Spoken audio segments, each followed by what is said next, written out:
নমস্কার, আশা করছি সকলেই ভালো আছো। আমি তোমাদের সাথে বিশ্বজিৎ পাল, আর তোমরা দেখছো এডুকেশন গ্রাউন্ড বাংলা চ্যানেল। তো আজকে যে টপিক নিয়ে তোমাদের সাথে আলোচনা করব সে টপিকটি খুবই গুরুত্বপূর্ণ একটি টপিক। রিসেন্টলি বুধবার ভারতের প্রথম রাজ্য হিসাবে উত্তরাখণ্ড তাদের ইউসিসি বিলকে পাশ করলো তাদের অ্যাসেম্বলিতে। পুষ্কর সিং ধামি উত্তরাখণ্ডের মুখ্যমন্ত্রী, তিনি এই বিলকে সেখানে পেশ করেছেন এবং পরবর্তীতে ধ্বনি ভোটের মাধ্যমে তা পাশ হয় বিপুল সংখ্যাগরিষ্ঠতার সাথে। তো এই ইউসিসি বিল আসলে কি? ইউসিসি বিল বলতে ইউসিসির ফুল ফর্ম আমরা বলতে পারি কি, ইউনিফর্ম সিভিল কোড। এইখানে দেখো, এটার মানে যদি তোমরা খুঁজতে চাও, ইউনিফর্ম মানে একটি, সিভিল হচ্ছে সাধারণ মানুষদেরকে বলে বোঝাচ্ছে, আর কোড হচ্ছে আইন। একটি আইন মানে একটি, মানে এক দেশ এক আইন নীতি এখানে লাগু করা হচ্ছে বলতে, এখানে এখানে যেহেতু রাজ্য, সেখানে এক রাজ্যে এক আইন নীতি লাগু করা হচ্ছে। এটা সর্বপ্রথম 2022 সালে আমাদের কেন্দ্র সরকার এই এক দেশ এক আইন নীতিকে কার্যকারী করার কথা বলেছিল, কিন্তু সমগ্র দেশে এখনো চালু না হলেও উত্তরাখণ্ড প্রথম দেশ হিসাবে ভারতের প্রথম রাজ্য হিসাবে এই বিলকে লাগু করলো এবং অ্যাসেম্বলিতে পাশ করলো। তো তবে দেখো, এই বিলে কি কি পরিবর্তন আনা হয়েছে, কি কি বিষয়ে বিশেষ পয়েন্ট আউট করা হয়েছে, সেসব নিয়ে এই ভিডিওতে আলোচনা করা হবে। তো চলো টপিকে চলে যাচ্ছি সরাসরি, কথা না বাড়িয়ে। আর তার আগে তোমাদেরকে একটি রিকোয়েস্ট, যে যারা চ্যানেলে নতুন আছো চ্যানেলটিকে সাবস্ক্রাইব করে দেবে এবং পাশে দেওয়া বেল আইকনে গিয়ে অল নোটিফিকেশনে ক্লিক করে দেবে, যাতে পরবর্তী সকল ভিডিও নোটিফিকেশন তোমরা সবার আগে পেয়ে যাও। এবং বন্ধুদের সাথেও শেয়ার করবে এই টপিকটি নিয়ে, যাতে তারাও অ্যাওয়ার ইনফরমেশন কালেক্ট করে, মানে তারাও অ্যাওয়ার হয়। এবং অবশ্যই ভিডিও শেষে ভিডিওর নিচে একটি লাইক করে দেবে। দেখো, এই ছোট ছোট ইনিশিয়েটিভ গুলো হয়তো তোমাদের জন্য পুরোপুরি ফ্রি, কিন্তু এটি কি করবে, এই ইনিশিয়েটিভ গুলো আমাদেরকে আরো ভালো ভালো ভিডিওকে তোমাদের সামনে তুলে ধরতে সাহায্য করবে এবং ভালো ভালো ভিডিও বানাতে উৎসাহ যোগাবে। তো চলো কথা না বাড়িয়ে পরবর্তী এই টপিকের আর কি বিস্তারিত আলোচনা চলে যাচ্ছি। দেখো কি বলেছে। আমি দেখো যে টপিক গুলোকে সরাসরি আমি নিউজ কাট নিয়ে এসেছি, নিউজ কার্ড থেকে এনেছি, সেটা আমরা এই প্রত্যেকটি স্লাইডের উপরে দেওয়া আছে। দেখো, এটা আমি ইন্ডিয়া টুডে থেকে নিয়ে এসেছি। এখানে দেখো কি বলেছে, ইউনিফর্ম সিভিল কোড। ঠিক আছে, যে বিলটা পাস করা হয়েছে সেটা প্রথম আমাদের সে উত্তরাখণ্ডের চিফ মিনিস্টার পুষ্কর সিং ধামি, তোমাদের বললাম, সে তার দ্বারা পরিচালিত সরকারের দ্বারা এটাকে নিয়ে আসা হয়েছে, যেটা পাস হয়েছে উত্তরাখণ্ড অ্যাসেম্বলিতে বুধবার দিন। ঠিক আছে, Uttarakhand has become the first state, আমি প্রথম বললাম যে ভারতের প্রথম রাজ্য হিসাবে এই উত্তরাখণ্ড স্টেট কি করলো, ইনি হচ্ছেন পুষ্কর সিং ধামি। ঠিক আছেন, ইনি হচ্ছে পুষ্কর সিং ধামি, উত্তরাখণ্ডের মুখ্যমন্ত্রী। তিনি এই প্রথম ভারতের প্রথম রাজ্য হিসাবে উত্তরাখণ্ডে এই বিলকে পাশ করালো, এই ইউনিফর্ম সিভিল কোডকে, এবং কার্যকরী করলো। এই বিল যেটা কি করবে, আমাদের যে পুরনো যে আর কি পার্সোনাল ল গুলো রয়েছে, যেমন কি ম্যারেজ, ডিভোর্স এবং লিভ ইন রিলেশনশিপ সাধারণত কি, বিবাহের পূর্বে যারা বিবাহ ছাড়াই রিলেশনশিপে মানে একই সাথে বসবাস করার যে আর কি কালচার ছিল, সেই সব নিয়ে পুরনো লকে এটা এই নতুন ল কি করবে, রিপ্লেস করবে। ঠিক আছে, এটা সবার জন্য একই রকম আইনকে প্রদর্শিত করে। এখানে ওটাই বলেছে যে উত্তরাখণ্ডে এটা বিলকে পাশ করানো হয়েছে। ঠিক আছে, আর অপোজিশনরা ডিমান্ড করছে যে এটা প্রথমে সিলেক্ট কমিটির কাছে পাঠানো প্রয়োজন ছিল। হাউসের যে সিলেক্ট কমিটি হয়েছে, অ্যাসেম্বলির যে মানে প্রথমে সিলেক্ট কমিটি মানে তারা বিচার করবে, বিচার করার পরে তারপরে অ্যাসেম্বলিতে পাঠাবে। কিন্তু মুখ্যমন্ত্রী বলেছে না, সেটা সম্ভব নয়, যেহেতু আমাদের কি হয়, অ্যাসেম্বলি হচ্ছে প্রথম এই কনস্টিটিউশন তৈরির প্রথম একটি প্রায়োরিটি দেয়, তো আমরা সেটাকেই প্রথমে নিয়ে আসবো, কেন আমাদের সিলেক্ট কমিটিতে নিয়ে যাওয়ার প্রয়োজন রয়েছে। তো এটাই বলেছে যে প্রথমে সিলেক্ট কমিটিতে নিয়ে যাওয়ার জন্য অপোজিশনরা বলেছে, অপোজিশনরা বিরোধিতা করবে, এটাও স্বাভাবিক। ঠিক আছে, তবে বেশিরভাগ বিরোধী নেতারাও এই ইউনিফর্ম সিভিল কোডকে সাপোর্ট করেছে, খুব বেশি প্রবলেম হয়নি। এখানে দেখো mainly marriage, divorce, succession and live in রিলেশনশিপকে দেখো এখানে প্রদর্শিত করবো। এখানে কি কি বিষয়ে বিশেষ পয়েন্ট আউট করা হয়েছে, কেন করা হয়েছে, দেখো বিভিন্ন কাস্টে বিভিন্ন রকম তাদের নিজেদেরও ল এইসব বিষয়ে লাগু রয়েছে এতদিন পর্যন্ত। যেহেতু এখন উত্তরাখণ্ডে হয়েছে আশা করা যায় আগামী দিনে পরবর্তী অন্যান্য স্টেটগুলোতেও এই ইউনিফর্ম সিভিল কোড বিলকে লাগু করা হবে। বর্তমানে বিজেপি শাসিত রাজ্যগুলোতে জোর দেওয়া হচ্ছে, পরবর্তীতে আসাম এবং আরো যেগুলো রাজ্য, আসামে এখনো কাজ চলছে এইসব নিয়ে, তবে আশা করা যায় আগামী পদক্ষেপ হয়তো আসামের হতে পারে। তো দেখা যাক কি হয়। উত্তরাখণ্ড এটা ভালো একটা পদক্ষেপ নিয়েছে। তো দেখো এখানে কি বলছে, মিন্টের নিউজ রিপোর্টে বলা হচ্ছে যে the uniform civil code brings the common law of marriage, divorce, inheritance of property etcetera. Property নিয়েও যে রকম আর কি দ্বন্দ্ব দ্বিধা থাকে, সেই সব নিয়ে বিভিন্ন কালচারে, বিভিন্ন কাস্টে, বিভিন্ন রিলিজিয়নে আলাদা আলাদা ল লাগু রয়েছে। তো সেই সব নিয়েও ইউনিফর্মিটি চলে আসবে এই লকে লাগু করার পর, যেটা হয় earlier govern by personal law of every religion, যেটা প্রতিটি রিলিজিয়নে এর পূর্বে কি ছিল, পার্সোনাল ল এর মধ্যেই সীমাবদ্ধ ছিল। এই common code bars bigamy, marrying one person while still legacy, sorry একটু দাঁড়াবে, একটু প্রবলেম হচ্ছে।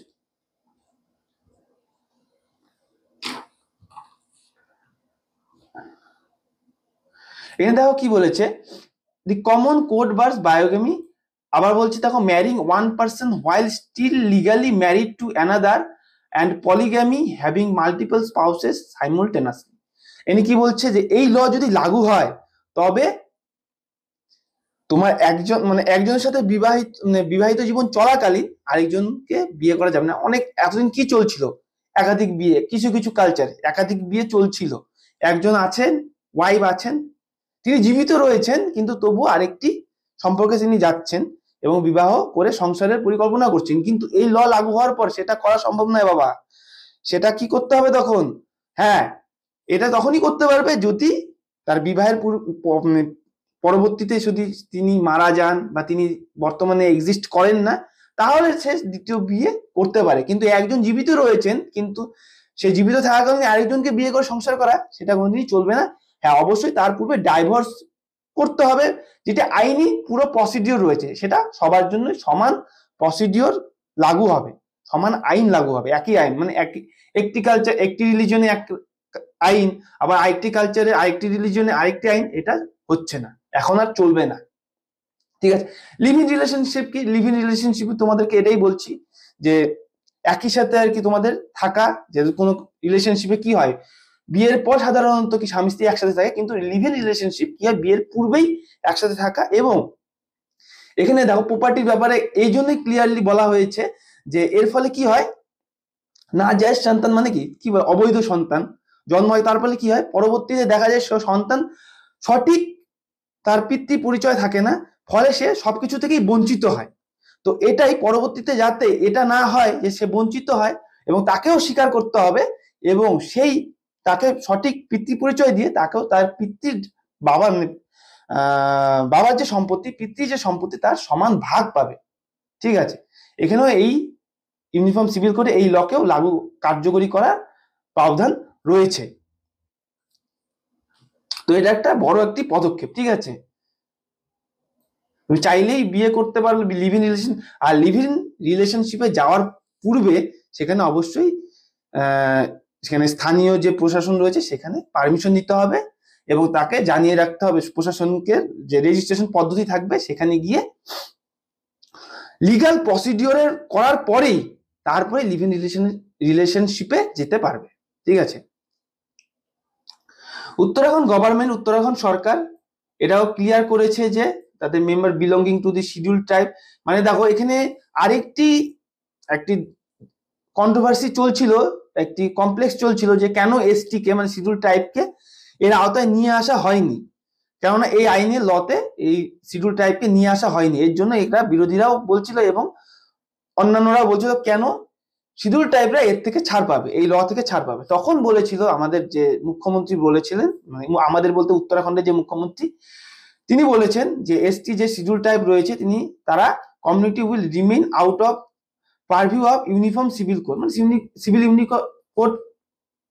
সিভিল যে ইউনিফর্ম সিভিল কোড যে রয়েছে তাকে পারভিউ করে না, তার বাইরেই থাকে, কারণ যে ইউসিসি লাগু হয় না তাদের ওপর, মেম্বার অফ এনি শিডিউল টাইপের ওপর লাগু হয় না। কিসের ভিত্তিতে, আর্টিকেল 366 ক্লজ 25, এটা তার সংবিধানে লেখা রয়েছে। দেখো এটাকে যদি চেঞ্জ করতে হয় তাহলে পুরোপুরি ভাবে নতুন অ্যামেন্ডমেন্ট নিয়ে এসে এটাকে চেঞ্জ করতে হবে, তারপরেই তাদের উপর লাগু করা সম্ভব।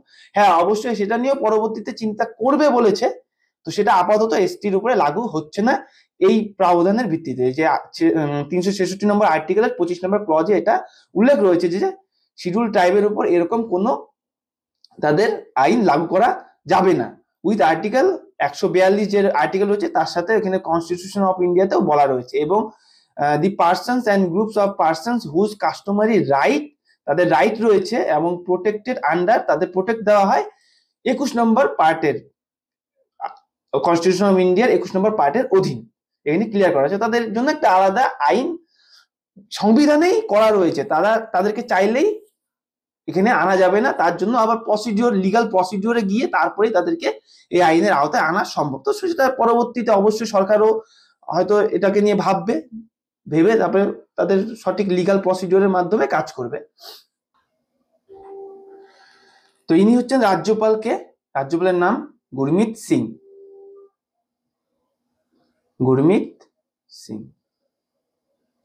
দেখা যেতে পারে না হয়তো,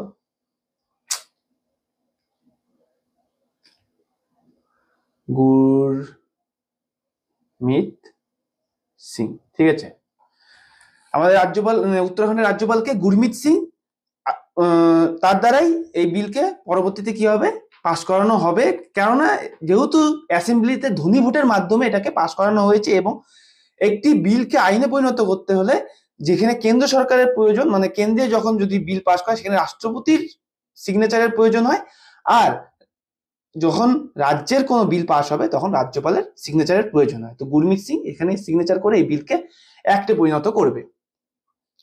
তো এখানে দেখো এই যে দা হিন্দুর এটা তোমার রিপোর্ট, এখানে দেখো কি বলেছে, পূর্বের যে ল ছিল, আইন ছিল, সেখানে কি কি মিস্টেক ছিল।